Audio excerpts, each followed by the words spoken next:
Hey mates, and welcome to More Than Meets the Eyes. I'm your host, Blind Prime, and for today we're doing a special video about the Bumblebee vehicle mode for Studio Series TransformersOne Bumblebee, aka Badassatron. So today's video will be comparing Bumblebee to other Bumblebees that I have.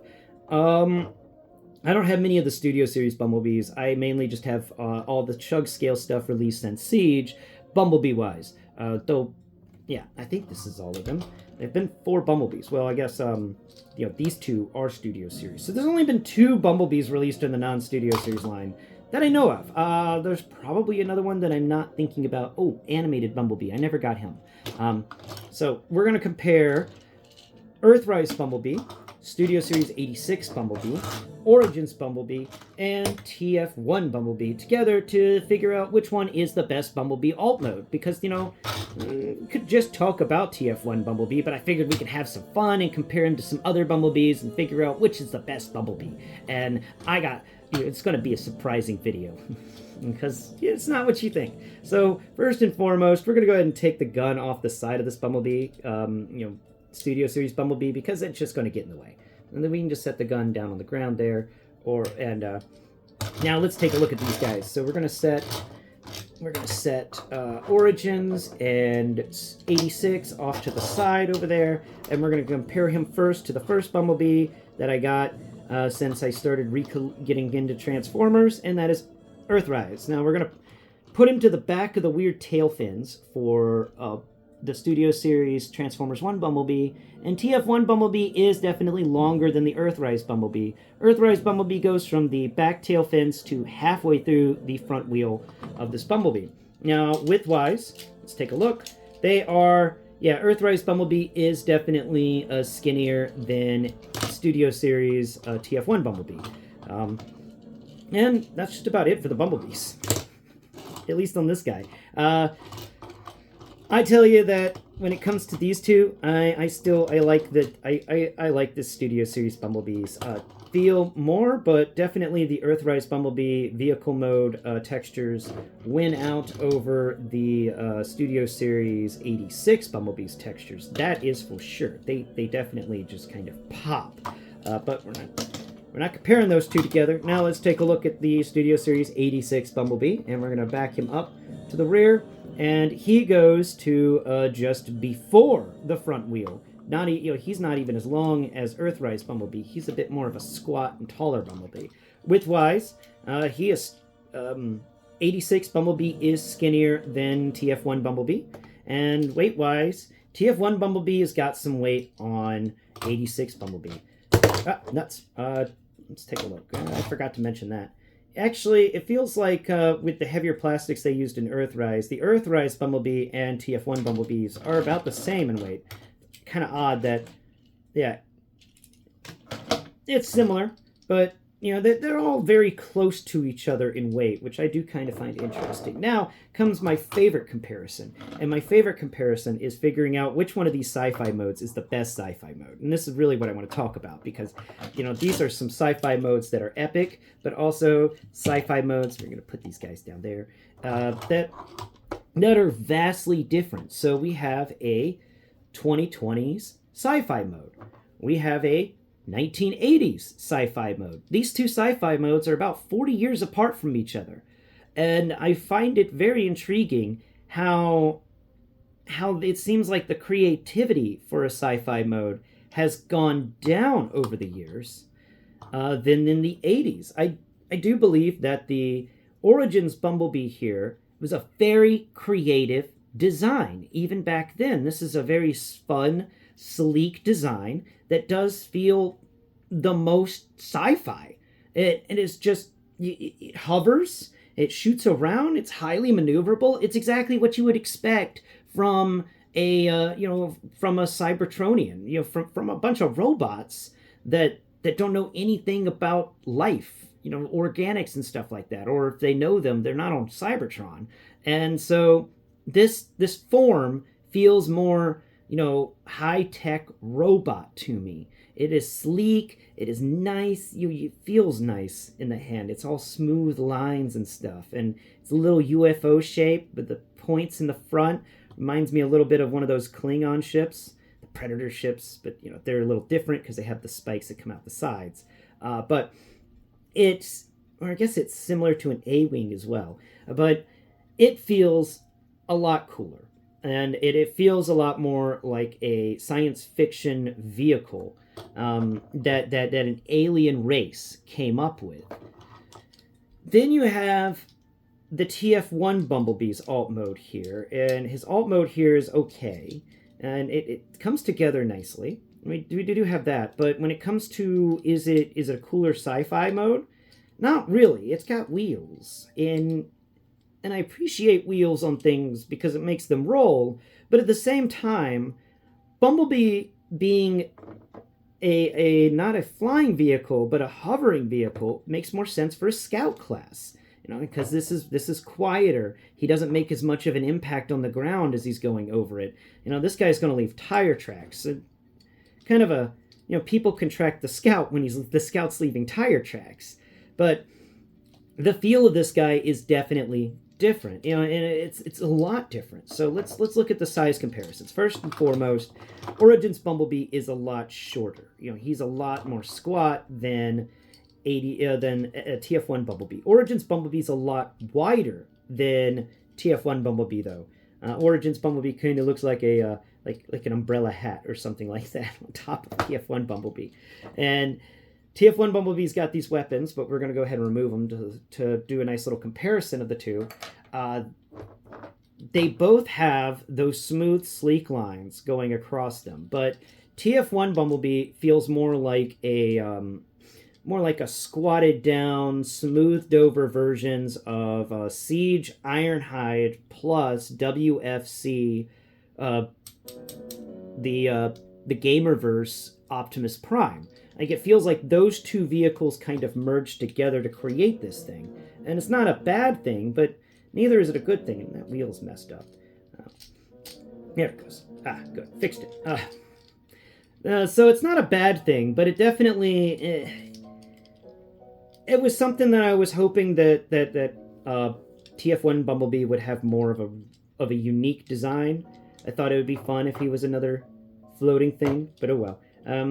Texture-wise, we do have very similar stuff with the lines and the smoothness of the curves coming up from the front of it going all the way to the back. These window areas are kind of broken out. I don't know why. I think maybe there was a transformation step I could have missed to do those windows right, but they're just kind of there. And it doesn't have the same... Whenever I pick up TF-One Bumblebee, I don't have the same reaction when I pick up Origins. TF-One Bumblebee is cool, but Origins Bumblebee just has that when you pick him up. He just has that hand feel, that good hand feel. It's not the same with this guy.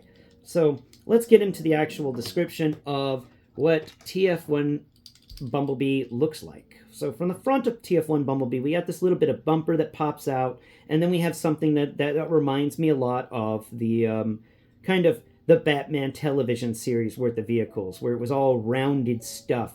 And so we got this rounded front that comes to these two wheels that stick out just a bit. You'd think they'd go in just a bit further, but they just stick out a little bit. And it just kind of smoothly goes up to this roof. And on the hood of the car, we got like this triangle area that seems like maybe it's a windshield or something, but I'm not sure.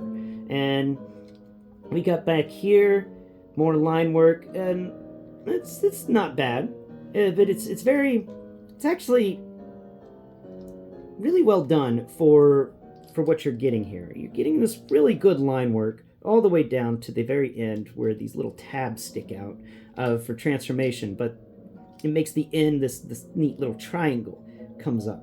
It's actually a right angle triangle too, which is kind of neat. So the top of the vehicle feels sleek and smooth, and then you get down here to the rear, and these things just kind of stick out. But why do they stick out? Like, they don't think they needed to stick out this far. It'd been neat if they had found a way to kind of add a couple of more joints in there and have them smush down against the back to create really cool rocket engines or something for Bumblebee. But these little back tail fins that stick out further than the rear wheels are just weird. It's like you had the trunk of the car, but you took out the entire trunk and you dragged these two lines down. It's an odd shape, very odd shape, especially with the In fact, you can put your finger between those two little wing things that are coming out his rear. They're like two little dorsal fins, or just two triangles sticking out. Now, the side of the vehicle mode, coming from the back, going to the front, we've got the triangle side, with that little tail fin area, and then the back of the vehicle starts right at the rear wheel. The rear wheel is the rear of the vehicle, not counting those little triangle things.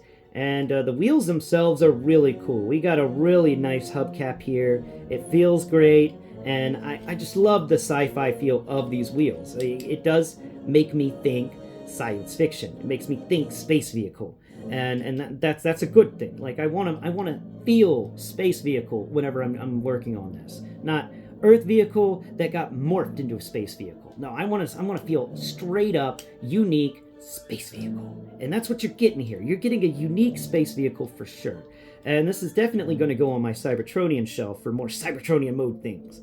So we come across the side here. We've got a siege port sticking out the side where his arm is. That windshield above the arm has this really unique shape. It's kind of a rounded triangle, and then it comes back to a straighter triangle, like a more appropriate right angle triangle.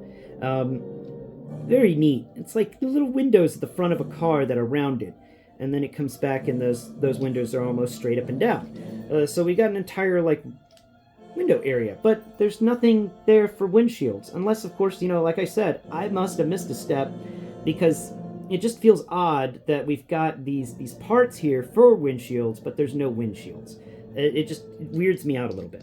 And then we come around here to the front, and we've got more of those fun wheels that have a really cool shape to them.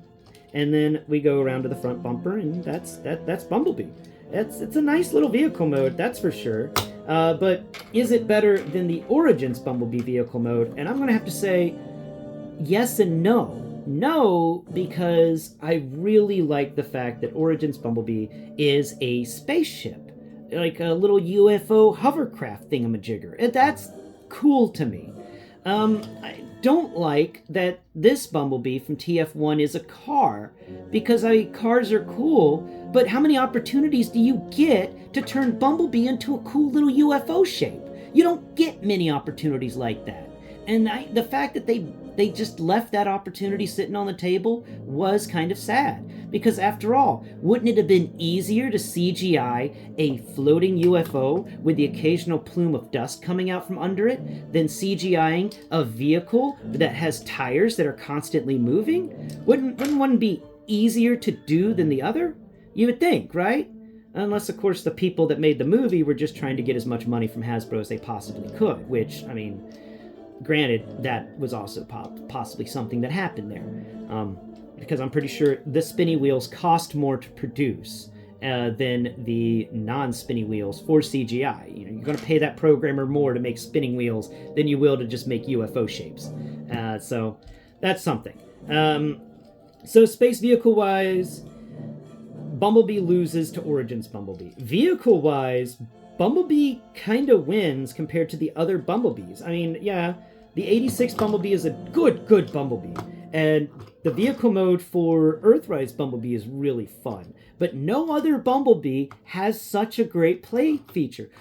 I love this play feature of him. So you just kind of push him on the edge. Then you come around here to those little triangles that stick out the back, and you go, yeah!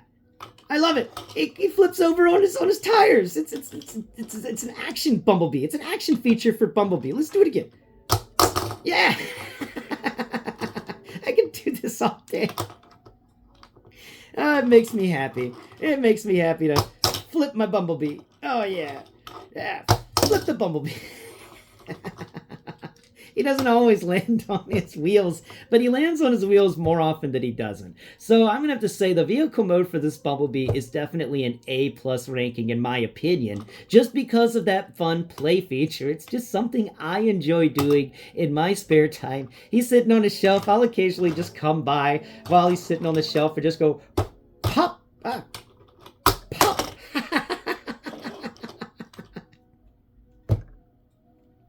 It's something fun to do with your toys.